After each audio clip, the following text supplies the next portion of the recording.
Hi, this is Buck with MyAquarium.Rocks, and this is my first video update on Nano Reef 18, my ghetto 20-gallon reef aquarium build. I'm about 2 weeks into the build, and the information about it being built is on my blog at MyAquarium.Rocks. And you can get more information about the status of the aquarium up until now. The last article on the blog was Thursday a week ago. That's 9 or 10 days ago. I am behind. I should have come up with something else, but last weekend and last week were really busy. I did make several videos, but I didn't like them, so I didn't post them, but I'm trying it again. Today is Saturday, November 3rd, 2018. Last Sunday, the way I left it on the blog, last Sunday I was supposed to do a salinity check to see, and water level check and ammonia check. And I did, but I had made some changes, so it affected the levels of the water, so I can't really count that. I did test the ammonia. The ammonia was high. The hang-on back filter did only have a filter media in it for mechanical filtering. It was a filter floss. I took the filter floss out, put only a small amount of filter floss in there, and I filled the hang-on back filter with red lava rock from Walmart that I purchased for an aquaponics project several years ago. And so I put it in there, and my hopes is that lava rock will, of course it'll be a biomedia, and I'm kind of hoping that maybe it or some of the live rock in the aquarium will build up anaerobic bacteria to fight off any nitrates in the aquarium and keep them minimized, which will minimize the actual water changes requirements of the aquarium, because nitrates and phosphates. There we go. Nitrates and phosphates are the two biggest reasons I'm going to have water changes in the saltwater aquarium. Assuming the aquarium is properly cycled, that means ammonia will automatically be self-defeating. Nitrites will be self-defeating. They will be taken care of by the bacteria. And if I can get bacteria to take care of nitrates, I'm good to go. Nitrates aren't nearly as scary as anything else, but they sometimes require water changes. I don't check them very often, but most of the time on my freshwater tanks I don't have a problem with it, because I usually overstock them in greenery, so live plants take care of it. But at any rate, the lava rock is my media right now. It's in that hang-on back filter. There's no carbon filter or anything like that in the aquarium at this time, nothing else. The live rock came from my original aquarium. You'll see the details about that in MyAquarium.Rocks. A little bit of history about it, and why I'm doing this aquarium the way I'm doing it now is also kind of embedded in those articles. That's 25 pounds of live rock. The green stuff, the algae on it, I tried cleaning it off when somebody put it in the garden, but apparently I didn't do too well cleaning it off. So it's back with the lights on there. The pump, the power head, is a Tetra power head. You get it at Walmart for $22. I purchased it for the saltwater tank originally, the original saltwater tank, and it has been in a freshwater tank ever since. I disassembled it. That thing has just been still going. It's still going good today. Before I put it in here, I cleaned it out, tested it out, and that thing's still good workhorse. I believe it is 200 gallons per hour, but I'm not going to promise anything. I may have written the details down in one of the previous articles describing it in the on the blog. The heater is a Tetra factory preset heater, set at 78 degrees. The power head's running the water across it to keep the temperature stable, and it is staying at 78 degrees where it belongs. On the glass is a glass aquarium, glass water heater to the left, thermometer to the left, and a glue-on thermometer on the right bottom corner. The glue-on thermometers are on all of my tanks because sometimes the heater breaks and the temperature either goes down or it goes up, and either way it doesn't do good for the fish.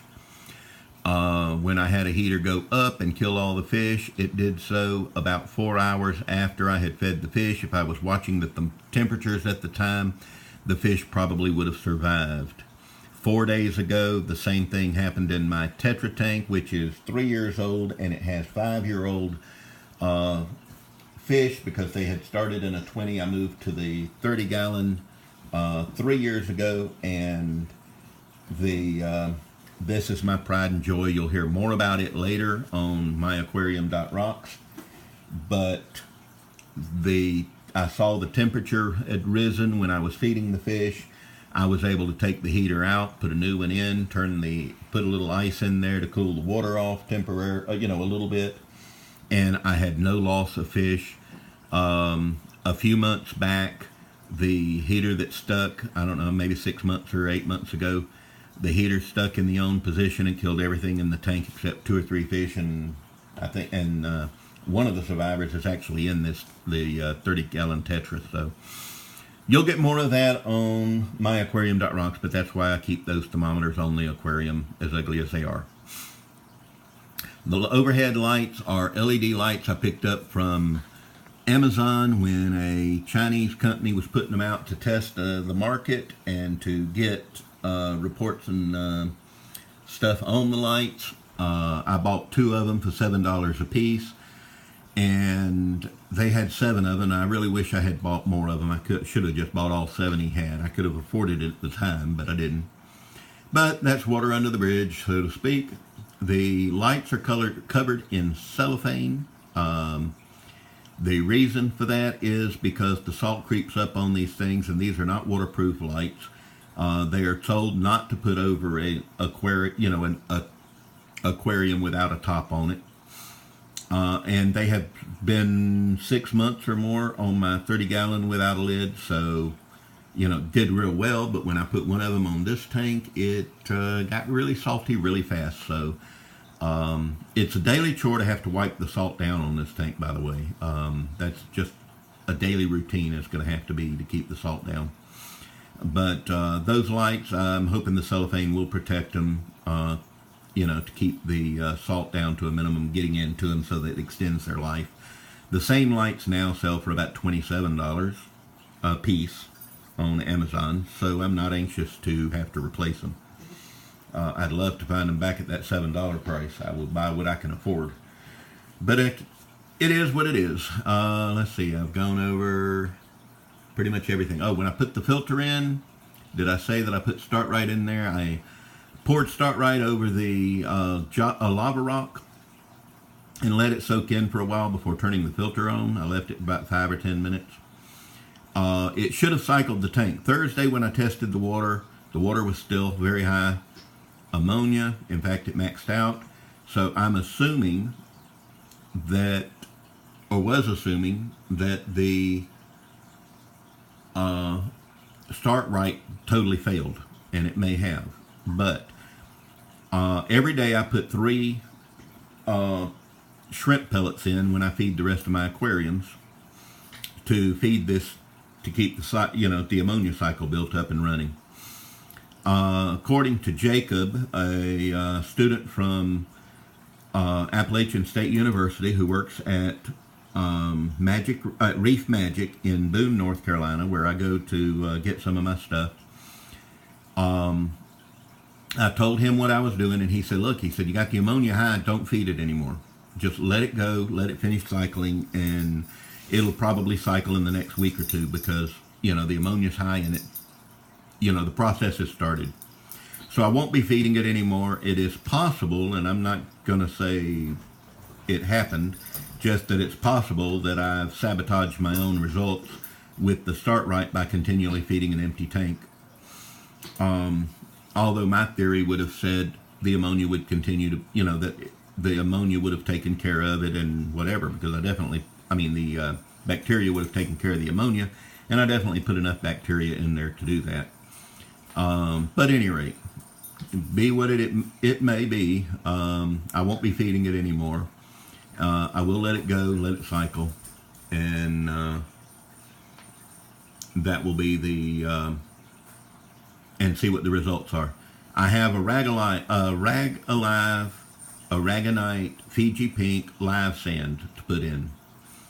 That came in last Saturday, a week ago today, for the aquarium. I have not put it in yet. I wasn't in a real big rush to do that. I'll have to remove all that rock, put all that down, put the rock back in, arrange all the rock, and more to what I want it to be like. Find a way of arranging the power head. Now, the bad thing about that power head is that little suction cup you see on there sucks, but doesn't suck. It should suck, but it doesn't suck well enough, so that sucks. At any rate, it does not stick to the glass. It doesn't hold that thing in place. Never did. It never did a very good job. So that means I've also got to find some way of dealing with that power head, because the power head is responsible for keeping the water running. And since I have no livestock and no money to put livestock in right now, I'm not in a real big rush to put the live sand in. So it's not the highest priority on the list. This aquarium is being built in the slow manner. There's no fast jump start to it. So if I update you every day, I'm afraid the updates are going to be pretty boring. They'll be short and boring. Hi, this is the aquarium. It's cycling. See you tomorrow. Okay. So, any rate, I will be also, let me go ahead and put a plug in. MyAquarium.Rocks is going to cover a lot of ground. This is just one of the projects that I'm working on. I have 3 other active aquariums that are freshwater, one that has been taken down. I'm going to give a update on each one of those 4 aquariums in a series of video articles later on. I have another aquarium in the shed that I need to set up, which is a 20-gallon, and I'm really hoping to find another 20-gallon. If not, I've got a 10-gallon that I'll be setting up beside it for other purposes. My daughter's 30-gallon is in here. It had to be taken down last Sunday. That's why I've got one tank that I'm going to be reporting on that's empty. But I had to take it down and move it, but I really don't have any place for it, which is a bad thing because I really want to put it back up for my daughter. She does have a 10-gallon active and alive in the other room, in my bedroom, but my wife won't sit out of there too, and I'm not sure where I'm going to put it. So, anyhow, there will be updates on that. I also will be putting up some articles that link to other YouTube videos that I find of interest or of educational value related to aquariums, aquaponics, or reef saltwater aquarium hobby. So I will probably not get into things like turtles. If that's a problem, I apologize. I have no interest in turtles. So I might have an interest in a shrimp tank at some time. So we'll see what happens. I'm going to be doing several things with aquariums over the months. And this is Nano Reef 2018 or Nano Reef 18. But I have in the works, I have Nano Reef 19 in the works. Nano Reef 19 is going to have an internal built-in sump. I'm going to build it into one of these aquariums. I do not have a 20 long, which I would prefer to put it in, but I may put it in one of my 20 tall that I've got in the shed, or I may put it in the 30. I don't really want another 30-gallon tank. I want to keep with the 20 and smaller. I'm a small tank person. I do have a 55 in here, and I have a 30, which is my pride and joy. But I don't want to set up another 30. not in here. I'd like to have 2 more 20s is what I'd really like, and then I want to set up that 5-gallon for another purpose as well. But at any rate, keep an eye out on MyAquarium.Rocks, because like I said, there'll be things that are not in my YouTube videos that'll be on that site. I may also set up a Facebook page, something be helpful as well. But right now, that's my plans. This is Nano Reef 18. It's not going to be changing until the water cycles, I don't believe, at this point. But that's the latest update. Sorry it is a week late. Last weekend was extremely busy, and I had to take that tank down on an emergency takedown. And this week I had massive work to do, not to mention I take care of my daughter. We take her around to a place that she's got to go and things she's got to do. And we've had a lot of activity this week, so I just really haven't had time to do much. I did make some videos. The videos sucked, so I didn't use them. These videos I have in video editing software and stuff. I haven't taken time to learn it, and right now I'm really not anxious to do that. So the videos are just recorded. I mean, this is probably the 5th edition of this video that I'm making. And yet it probably takes less time to remake this video from scratch than it is to put it on the computer, cut and paste and listen and all that other junk, and then try to piece it back together. And I usually find there's something I don't like and I just re-record it. So sorry if this isn't a professional grade quality, but I'm not a professional videographer. I do have 40 years of experience of freshwater aquariums off and on. I'm not considering myself a super expert or anything, because I didn't sell them. I just had them in my home, and I've done things with them, and I never really studied them as in-depth as I have over the last 5 years since I got my set up my original 30-gallon Nano Reef. But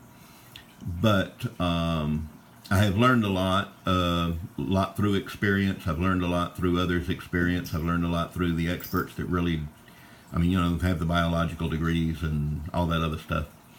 So, but at any rate, I'll be sharing as much as I can on my website to help in the hobby in the field of aquaponics, freshwater aquariums, and nano saltwater aquariums. I will probably not get into large aquariums. I do have a 55. It's the only large aquarium I've got, and to be honest with you, it's okay. I mean, I enjoy it, but I'd rather have multiple smaller tanks. So I'm not going to be like these guys that, they start off with a 20-gallon aquarium, and then they go to a 2,000, and then they start getting into areas that your average home aquarist or whatever cannot afford. Or, that their house can't stand. The aquariums I'm going to be dealing with are pretty much going to be small ones, except for the 55, and I don't really see anything special about it. My 30-gallon is typically the largest tanks that I would rather deal with. So I'm going to be focused on smaller, home-suitable aquariums than I am for the larger ones.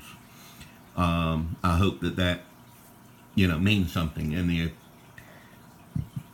in the realm of keeping water stable. Keeping water parameters stable in a smaller aquarium is supposedly harder, but there's ways to do it. Okay, and I've proved it over the years, 40 years worth. I know how to do it. Okay, in freshwater. Don't know about saltwater. And there's new technology that I never had that also help with that in both fresh and salt water, and I'll probably be applying some of that technology in the aquariums as I go.